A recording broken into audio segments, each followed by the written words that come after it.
What's up, everybody? Welcome to episode 285 of the PanelCast. I am your host, AJ, and with me, as usual, or as occasional, is Mr. Freddie Canto.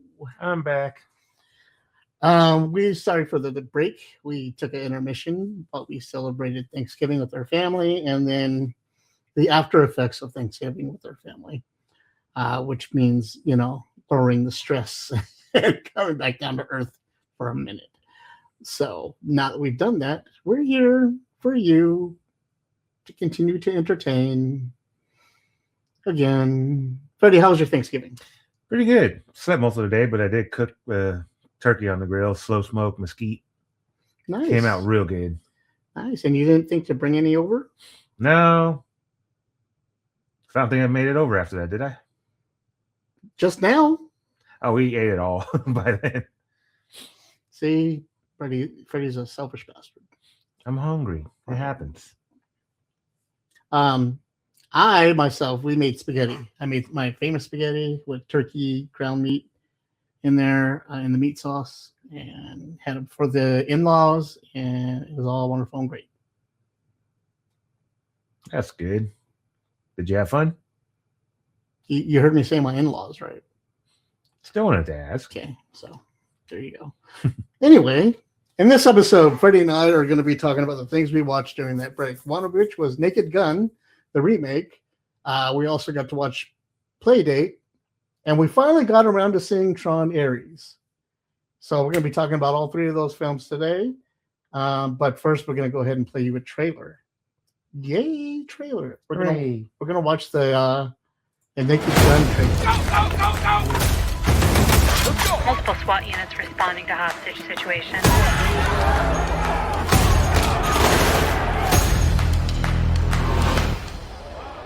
Hey, little girl, stop!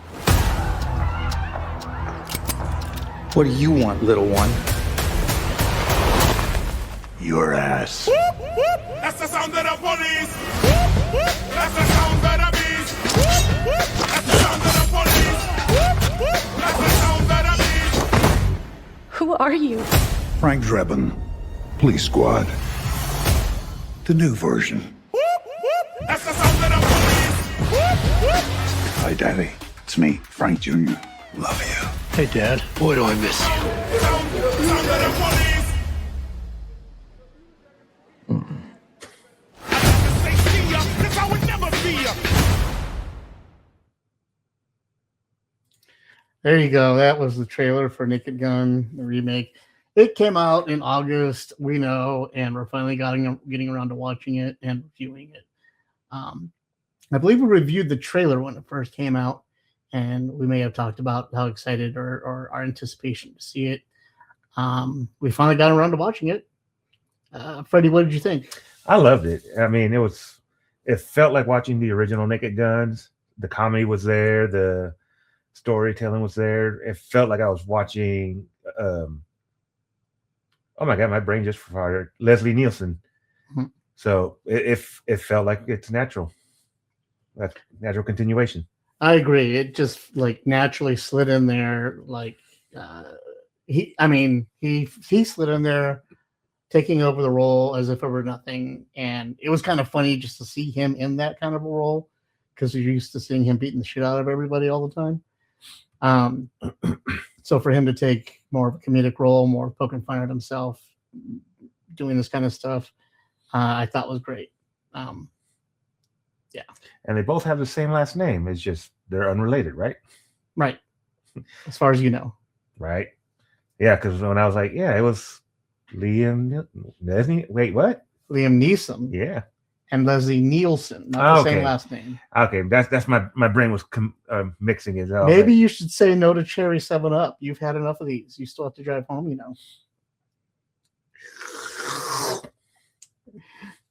But yeah, no, the movie was there, or the movie was great. The movie was there. Yeah, it was definitely there. The end of the trailer, that part got me the most, with the whole son. Father-son moments. Yes. Yeah. I thought that everything was great. I thought the coffee. Yeah, the coffee. The amount of coffee they drank on that set. Crazy. Especially when he gets handed a coffee while he's driving. Yeah,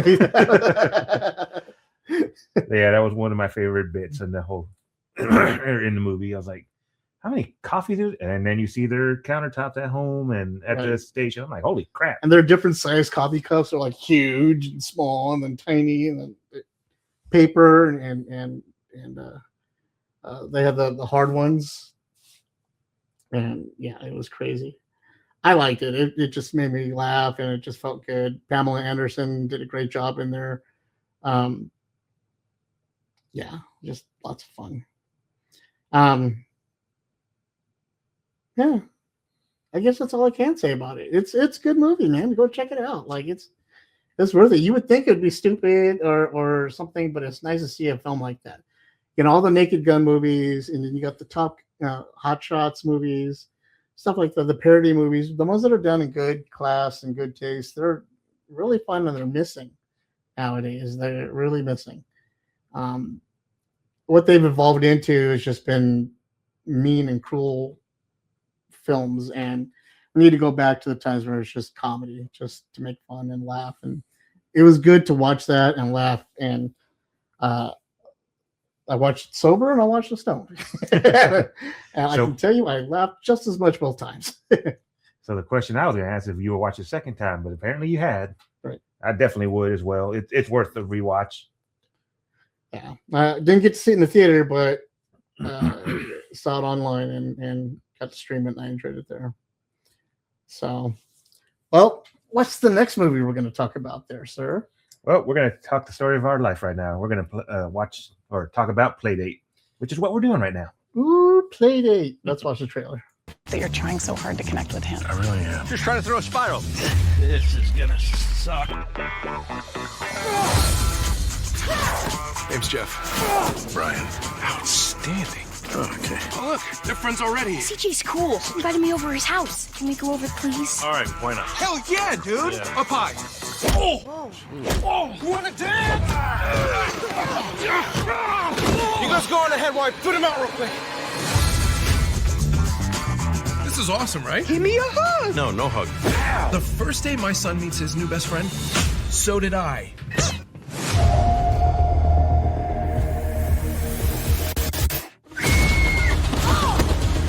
All right, guys, dig in. Dad's never taken you for pizza? Jeff's not my dad. He just took me. Let's go. Hey, stop! Who the hell are you? Who's that guy? Guy who wants to kill you. Who are they? They want to kill you too. Why? Because they think you know. No, what? Get in! Right. Buckle in, boys. And just let me do my thing. This is the rhythm of the night. Look, they're not after me. They're after CJ. No! You see that? Sick, right? You already know my name. What's that? Captain Dickface? Are you guys in like a high-speed chase or something? Second one today. Crazy, right? It's insane indeed. Wait, you want to go? You feeling frisky? I'm so sorry. Now, is this meant to be or is this meant to be? We're gonna make such a good team.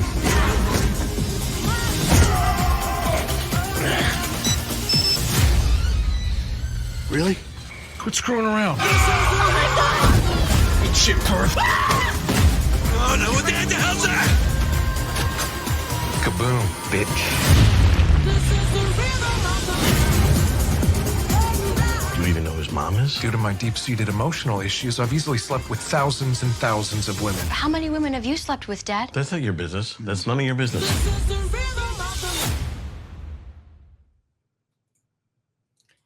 So there you have it. That was the trailer for Playdate. I had fun with this movie. Me too. I didn't want to. There's a lot of parts where it was like definitely stupid, but I couldn't stop laughing. Yeah, because I went into this movie blind. I did not watch the trailer. I did not even know about it. So I didn't know what I was getting into. So just the first couple minutes of what the hell's going on? It's like, okay, you piqued my interest. Let's see what else happens. And the more you watch, the more you're just enjoying everything, the action, the comedy. It's a fun movie. it grabs you and it sinks you in and just keeps pulling you and pulling you and pulling. Playdate is basically, without giving too much away, these two single fathers meet up at a park and their kids hit it off and they just go, and you find out there's more to it than what's on the surface, and things go crazy from there. And it's a lot of fun. Alan Ritchson, it was good to see him go back to his comedic roots. I haven't seen him have a fun movie like that since he did Blue Mountain State. It's good to see Chad come back for a little real quick. Just so used to him being Reacher all the time and big and silent and quiet. So, and then I haven't seen a Kevin James movie in a while neither. Right, neither have I. So yeah, it was good to see both of them on the screen having fun, and good for Kevin James nailing Sarah Chalk. That's awesome. I'm jealous. So jealous. Don't worry, she'll be back. She's coming back in Scrubs. Yes, I'm excited for that when that comes out. Yeah, the Scrubs remake is coming out soon. I'm excited. Hopefully, it won't be as bad as the last season of it. Yeah, the last season of Scrubs, where they turned it to a teaching hospital. Which it could have worked if everybody was still there. But Right. it was just JD, right? Well, JD, Turk, and Banana Hammock. Yeah, that was it. It wasn't going to work without the full cast. Yeah. Or at least more of the cast. But yeah, Playdate was fun. It was awesome. Definitely worth a rewatch as well. And it's on Prime right now, so you can go check that out. Again, something cool to see Alan Ritchson other than Tron Ares. Not Tron Ares. Why did I say that? Because that's what we're reviewing next. No, I actually, I took time afterwards, after Playdate, to watch Alan Ritchson and watch Titans. And that show's stupid. But Alan Ritchson was in it, so I kept watching it. And then when he wasn't in it no more, I stayed for another season because I thought it would get better, and it didn't. So you tried. Just thought that counts. Yeah. So I tried giving Alan Ritchson the good old. Let's just put it this way: when he left, I had no reason to watch it. So there you go, Alan Ritchson, Reacher. You reached in my heart. And then you tore it away when you left. And that's right. Tron Ares. We saw that this week, didn't we? Yes, we did. So tell us what Tron Ares is about. That's a good question. So, how do I explain it? So, yeah, I know I have no idea how to explain it. Everyone knows Tron, right? Tron is about back in the day, back in the 80s. Jeff Bridges found a way to get into the computers, into his video games digitally. And so that's what the first Tron was about. Him finding his way around inside the digital age, inside the video games, and finding his way out. The second one came along, and it was about his son trying to redo the same thing to find his father, because his father had been gone all that long. Finds his father in the digital age, they make the connection, and blah, blah, blah, blah, blah. The third one has nothing to do with any of that. So if you missed the first two, you'd be fine, pretty much. Basically, it starts off and it craps all over everything you know about Tron. This is what I didn't like about the movie. It takes basically a 20-year story, condenses it into here's what happens in the past 3 years, and boom, Tron. And it basically states that the business had been taken over by two sisters, and then one sister died or went missing, and the other sister has been searching for them. So another business took over that business, and blah, blah, blah, madness. Yeah, that's probably why I was having trouble, because I was like, did I fever dream and miss a second updated movie? Because it felt like something was missing. Right, and it was just, and all that was in passing. It was just in a flashback, not really a flashback, but in a newsreel. Yeah. That you had to read through and hear and catch up without even really being told that you need to pay attention here. And then it goes into how they can now 3D print these programs into real life. real life, and then we now see them in real life happening. So you have the light cycles, you have the character models. The recognizers and the tanks. The only problem is they only last about, at the time, 29 minutes. I believe 29 or 27. 29. Not even a full 30 minutes. Right. And after that, they pretty much delete in real life, and then you just got to re-download them into real life again. Into another 3D printer that prints out Jared Leto's. Yep. You liked the movie. Oh yeah, it was actually still pretty entertaining, regardless. Tell me what you liked about the movie. Tell me everything you had. So, as we know about like the light cycles, the weapons, and in the Tron universe, in the games, those were brought out into real life. I like the fact that they were able to use it in the real world. So while people are driving those light cycles in or on the freeway, on the highway, they could still use the weapons in that time and still cause a lot of destruction there. I was like, okay, that's pretty interesting. Bring the game outside and bring all the weapons, the vehicles, and all that. I like that. I would have preferred to still watch more in the Tron or inside the game for Space Paranoid. Was it? Yeah. And see more of that in there as well. But seeing it in real life was still pretty interesting. Finding a good layout for this, guys. There you go. We'll just leave it like that. There. Now there's no Freddie. Because I know like a lot of people love the idea of going into video games themselves to be part of that world. At the same time, bring part of that world out into the real life.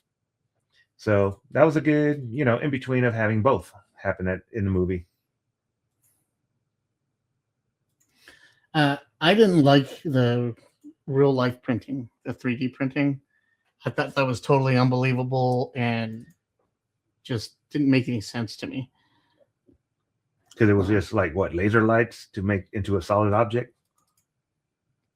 I can understand the printing part. That makes sense to me. Okay, you print something. We all 3D print it all the time. What I didn't understand is how they had power.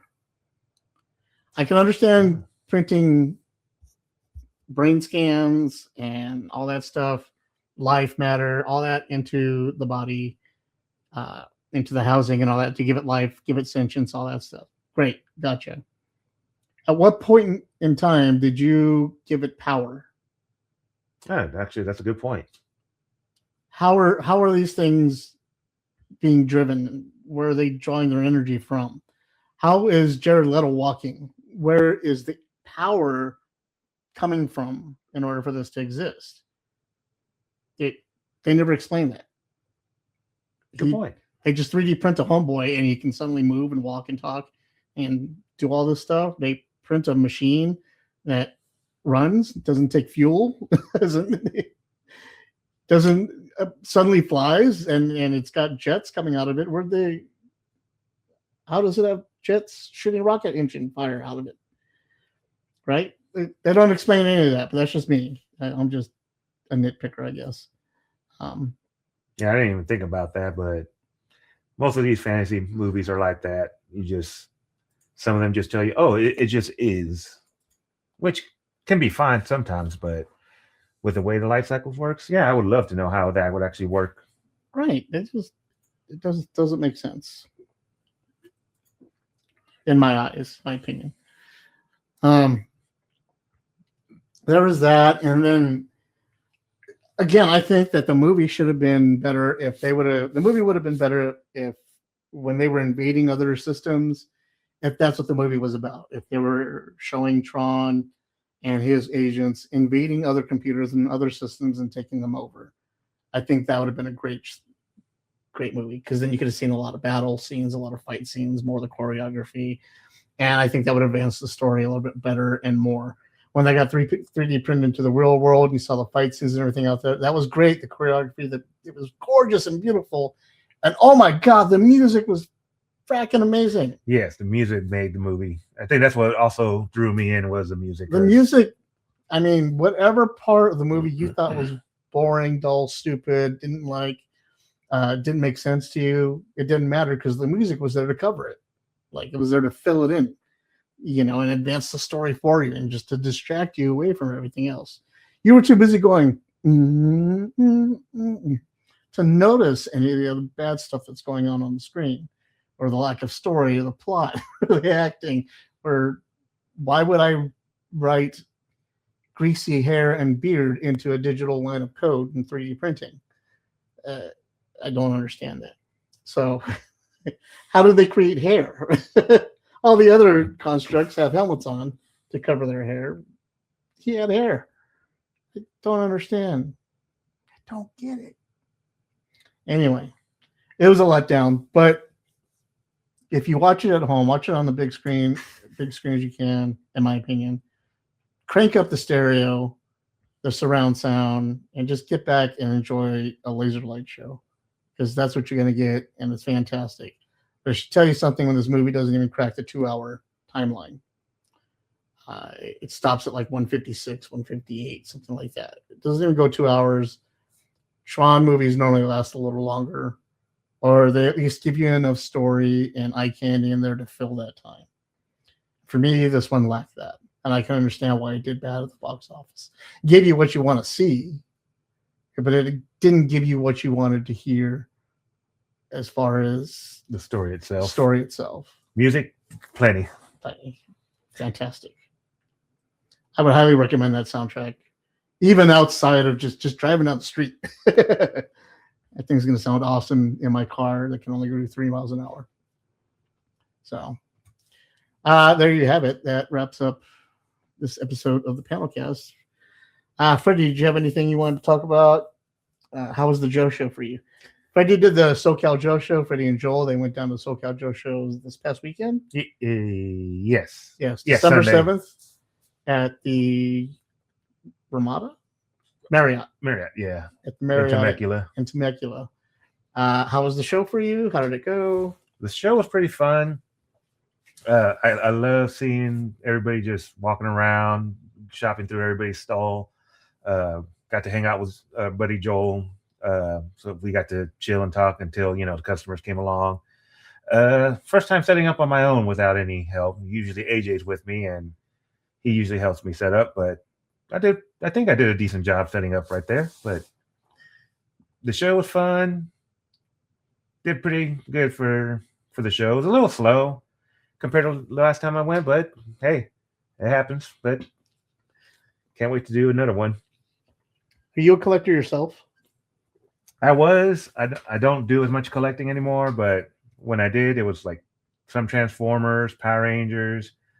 I mostly just did video games. Did you get a chance to walk around, look at the other vendors or anything? Yes. There? Did you see anything that interested you or that you were excited to? I did see a Power Rangers Megazord, and it was a full thing.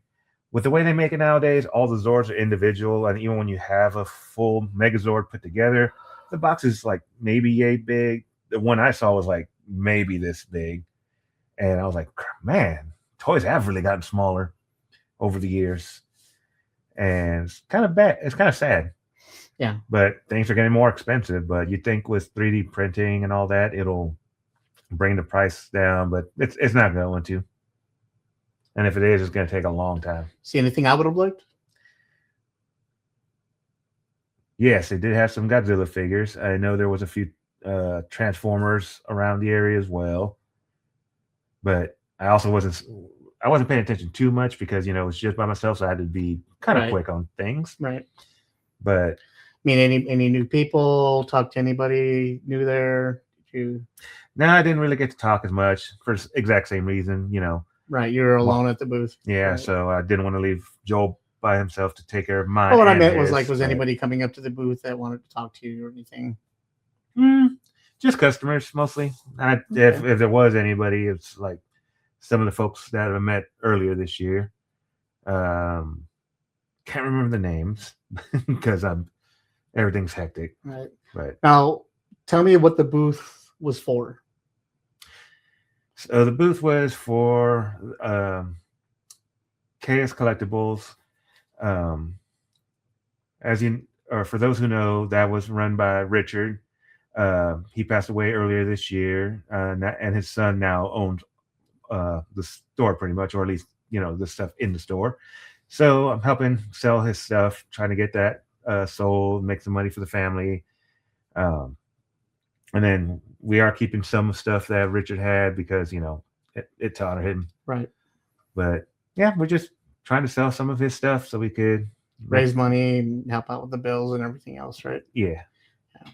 So if you see Freddie or me and Freddie at the shows and conventions, stop by the booth. It's not necessarily Forbidden Panel booth. It could always be the KSK booth that he's working, just trying to sell the toys and figures for the family. So come on by and check it out. Everything you do goes toward Richard's family just to help out. Plus, like we said, you get the time to hang out with some of his old friends, as well as friends that you've met through him and through me and everybody else. So that's how I met AJ. Yeah. We had that comedy show with Mick Foley. That's when I first met you. Yep. So shows like this are great for all of us to network and just be cool at. So, yeah. Well, that's good that you had a good time. Did you get to hang out with the Shadow Nose guys at all, Chet and Alexander and all them? I talked to them, before the show and a little bit after the show, but not during the show as much. But yeah, they asked for a chair, and I didn't have any extra, unfortunately. All I had was one. I mean, I had one that they gave us, but I put that to Joel's table, and I think either they took it or somebody else came and took it. I didn't get pay attention. I just saw someone grab the chair and walk off. Like, you see the diorama that Joel built? Yes. How was that? That's pretty cool. I love the way it looks. Yeah. Joel had like some figures out on his table, and everybody was tripping out because he had folding chairs for action figures. And I was like, where'd you get folding chairs from? Like, how they make folding chairs this big? Like, so he set up a great display, and I got pictures of it. They look really cool. So yeah, well, that's good that you had a good time at the show, and that we'll be at other shows coming up soon. We'll let you know about the dates soon. In the meantime, if you guys can head over to our Patreon, we're going to have some prints up available there. Sign up, do $1 a month, $2 a month, whatever. We got all kinds of cool stuff coming out, prints and stickers that we'll be releasing up on Patreon soon. We have a podcast that's up there that's just for subscribers only called Forbidden Shorts. Anybody that subscribes will soon get some free stuff. It's just how we raise money to keep ourselves in business, because we're all old. Some of us are on our retirement, and we're just trying to keep this business going. So, whatever help can help, if that makes any sense. Like my new vape? Honestly, yeah. I do like the pipe look. Isn't it sharp? All right, guys. Thanks for tuning in to Forbidden Panel. And for Freddie, I'm AJ. This has been episode 285, and we'll catch you soon.